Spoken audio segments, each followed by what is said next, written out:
welcome to Midnight Slumber. I am your host, Zach Miller. Join me as we take a journey through the alternate realities that take place after midnight.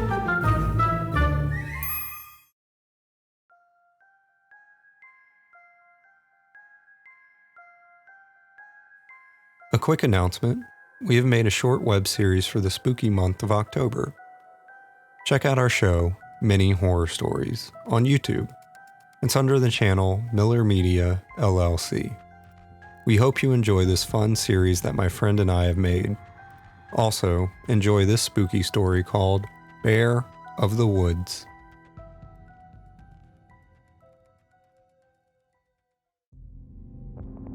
Traversing through this forest is more than challenging.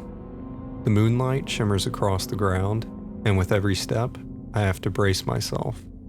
The environment is riddled with tree roots that twist and turn, and the worst part is that we can't see any of the roots due to them being buried in almost a foot of soft snow. Even my brother's dog, who is as tall as we are, is taking its time moving around. With there being no leaves, the snow is coming down thick. The numerous amounts of trees in this dense forest block our vision to only a few feet. The trees twist wildly, blocking our path and causing us to duck more often than I would like. I try to use my hatchet, but the branches are frozen solid, causing it to bounce off as if it's colliding with metal. I slide my blade back into my belt, and as the latch clicks shut, we hear something rustle off in the distance. I stop in my tracks, and my brother and his dog follow suit. None of us move or make a sound of any kind. The air and falling snow grow loud, like nails on a chalkboard. Each gentle impact echoes through our silence. We stay like this for almost a full minute. Then, we hear subtle rustling again. I slowly put my gloved hand against the tree next to me and lean to my left as slowly as possible. I can barely see down the narrow path, but a sharp white object is sticking out of the snow about 10 feet ahead of us. It is slowly moving up and down, but only just slightly. A cracking sound comes from another direction, and the sharp object shoots up a few inches and splits in two. My heart tries to jump out of my chest, but the only thing that saves it from doing that is the cute face that is attached to the sharp objects. It turns out to be just a bunny slowly making its way through the snow. It twirls and maneuvers its ears trying to determine which way that cracking sound came from. After a moment, it bolts, heading to its right. The sound of it darting away doesn't last long, not because it has stopped running. This forest is just too dense for the sound to travel. Whatever scared it must be close, and there is a good likelihood we will not hear it approaching. I turn back towards my brother without saying anything and point to our right, letting him know we need to move in that direction and fast. He nods and we begin to move. Tree after tree, it seems like this place is getting thicker and denser the further we go.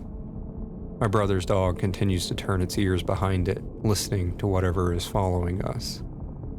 His dog even stops at one point to growl, but my brother quietly signals him to hush and continue moving. We reach a point where massive trees surround us, and there is only one spot for us to go. It's an extremely tight fit. I let my brother go first so he can signal his behemoth of a dog to follow. His dog's head barely slides through, and we end up having to help it squeeze through. Now, it is my turn, and I must turn sideways in order to fit. I can tell there is more room on the other side of the trees by the smile on both their faces. I lean into the trees and begin sliding my way through. My coat jacket is squeezed and caught against the frozen bark. With each step and push, the trees seem to get tighter and tighter. My coat rips, making a loud, violent sound that sticks in the air as I make it out of the tight spot. I take a moment to catch my breath, admiring the vast open landscape in front of us.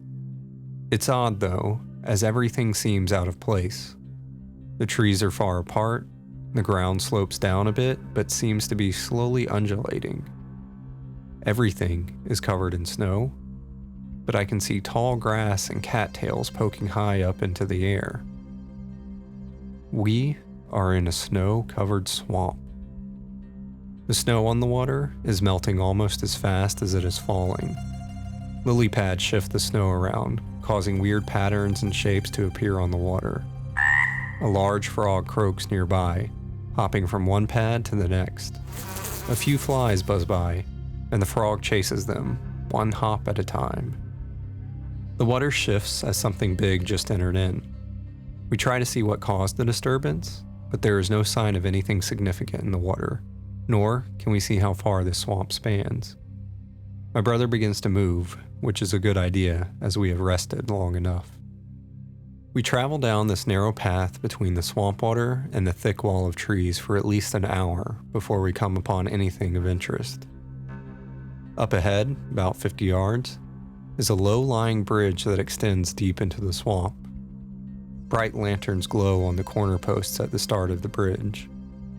My brother's dog runs ahead to check out the surroundings and make sure what we are seeing is real. The dog sniffs the ground and gently steps onto the bridge. It lets out a single bark and wags its tail, letting us know it is real. We immediately start jogging towards it. As we get close to his dog, it starts sniffing the air and turns to face the woods. A low guttural growl comes out as it lowers its ears and gets into an attack stance.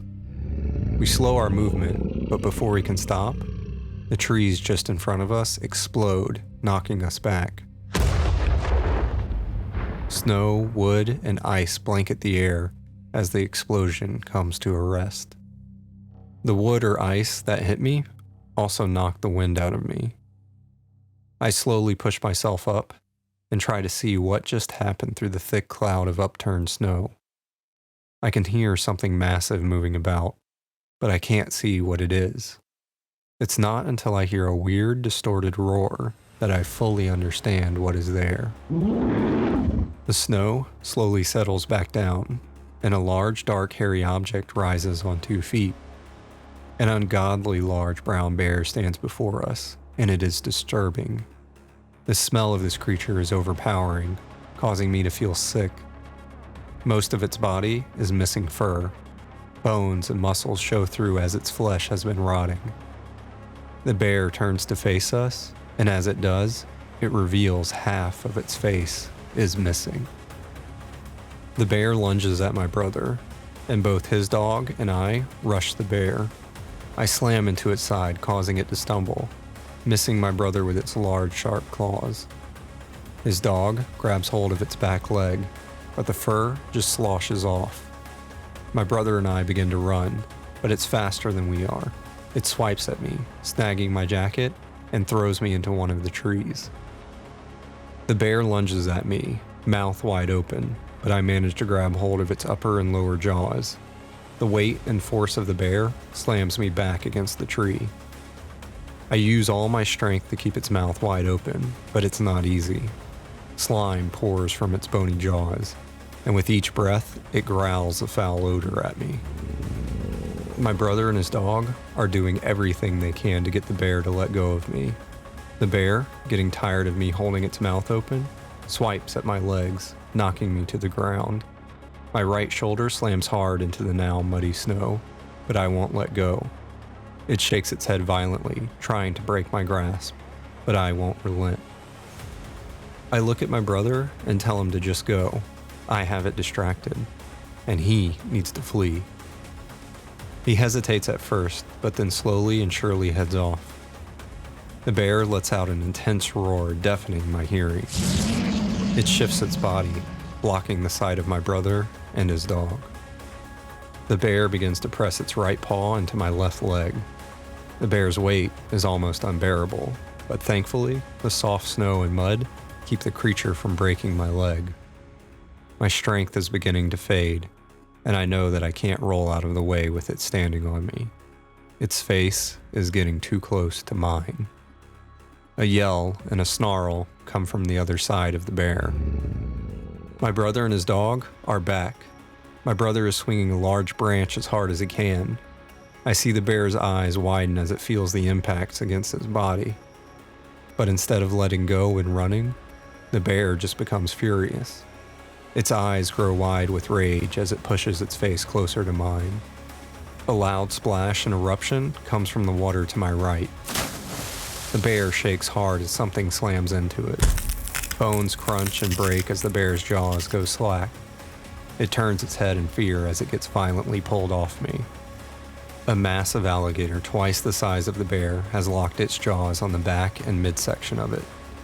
In just a matter of seconds, the large gator pulls the bear under and disappears into the black water. Snow immediately covers everything, making it seem as if nothing has happened here. I sit up in disbelief, and my brother lifts me to my feet. His dog slides under my legs and lifts me as it stands. We, once again, move slowly and quietly, even across this bridge.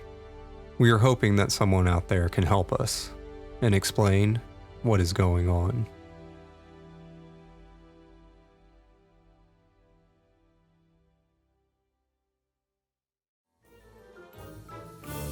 Thank you for listening to tonight's episode.